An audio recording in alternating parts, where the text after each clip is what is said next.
La mano invisible. La codicia es buena, declaraba Gordon Gekko, el villano de Wall Street, el clásico de la década de 1980, para confirmar de un solo golpe los peores miedos de la sociedad bien pensante acerca de los financieros. En el despiadado mundo de Manhattan, la avaricia flagrante había dejado de ser algo de lo que avergonzarse, para convertirse en algo que podía lucirse con orgullo, como las camisas a rayas y los tirantes rojos. Si esa declaración resultaba escandalosa en una película a finales del siglo XX, intente imaginar cómo habría sonado 200 años antes, cuando la vida intelectual todavía estaba dominada por la Iglesia y definir al ser humano como un animal económico era casi blasfemo. Este ejercicio quizá le dé una noción del impacto que tuvo la revolucionaria idea de la mano invisible cuando Adam Smith la propuso originalmente en el siglo XVIII. Con todo, al igual que su descendiente cinematográfico, el libro de Smith fue un enorme éxito comercial. La primera edición se agotó con rapidez y desde entonces la obra ha sido considerada parte del canon. La función del interés personal. La mano invisible es una forma de referirse a la ley de la oferta y la demanda. Véase el capítulo 2 y explica cómo el tira y afloja de estos dos factores sirve para beneficiar a toda la sociedad. La idea básica es la siguiente: no hay nada malo en que la gente actúe por propio interés. En un mercado libre, las fuerzas combinadas de todos los actores que buscan promover sus intereses individuales benefician a la sociedad en su conjunto y enriquecen a todos sus miembros. En su obra maestra de 1776, La riqueza de las naciones, Smith únicamente utiliza la expresión en 3 ocasiones, pero un pasaje clave subraya su importancia.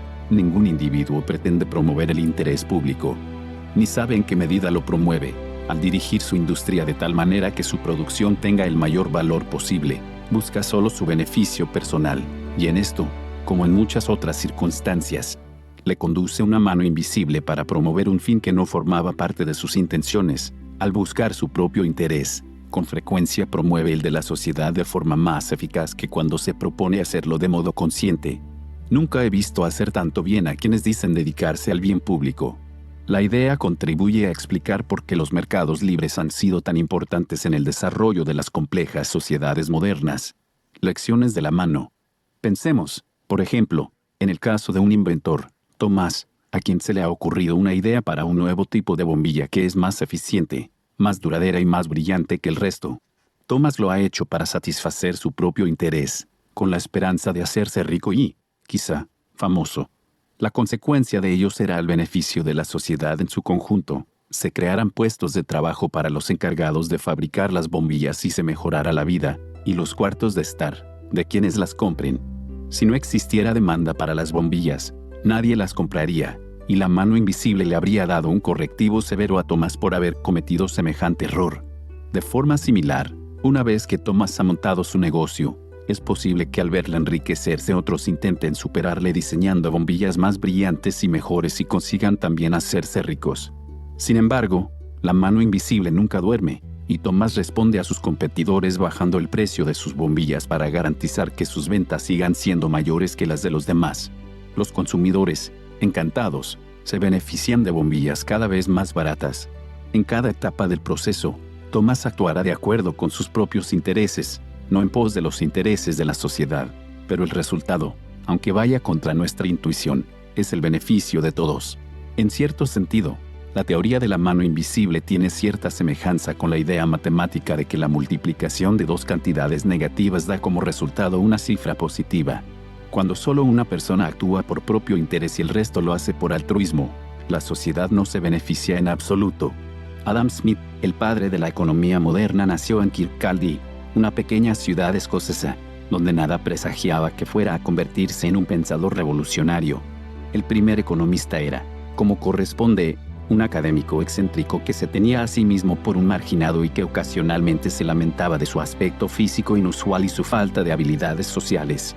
Como muchos de sus herederos actuales, Smith tenía su despacho en la Universidad de Glasgow repleto de documentos y libros apilados de forma caótica. De cuando en cuando se le veía hablando solo, y era sonámbulo. Smith acuñó la expresión mano invisible en su primer libro, La teoría de los sentimientos morales, 1759, que se ocupaba de la forma en que los seres humanos interactúan y se comunican y de la relación entre la rectitud moral y la búsqueda innata del propio interés que caracteriza al hombre.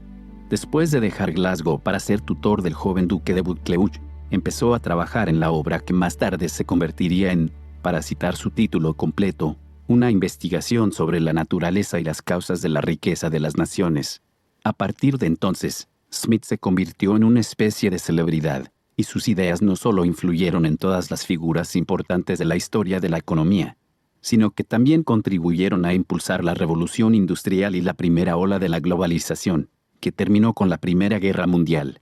En los últimos 30 años, Smith ha vuelto a convertirse en un héroe, y sus ideas acerca de los mercados libres, la libertad de comercio y la división del trabajo, veas el capítulo 6, son auténticos puntales del pensamiento económico moderno.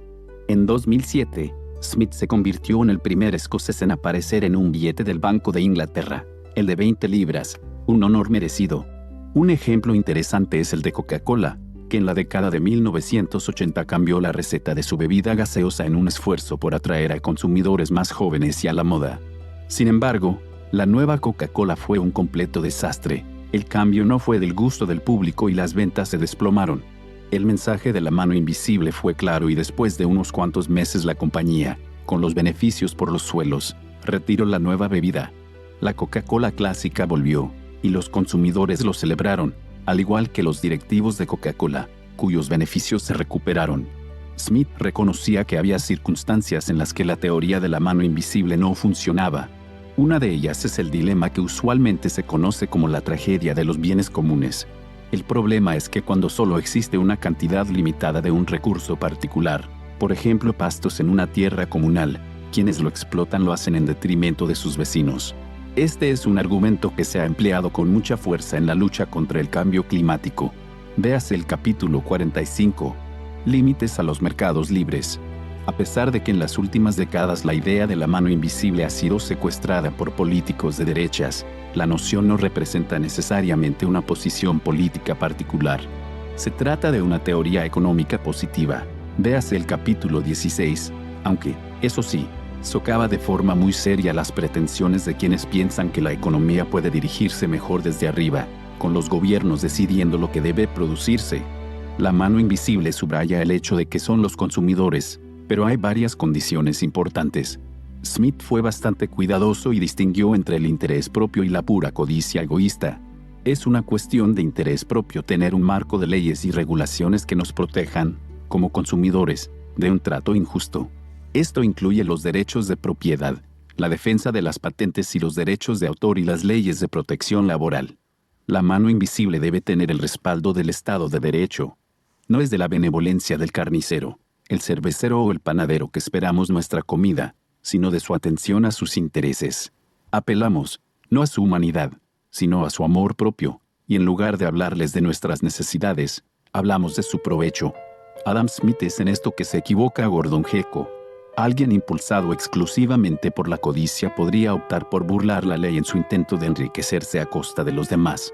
Adam Smith nunca hubiera aprobado semejante conducta.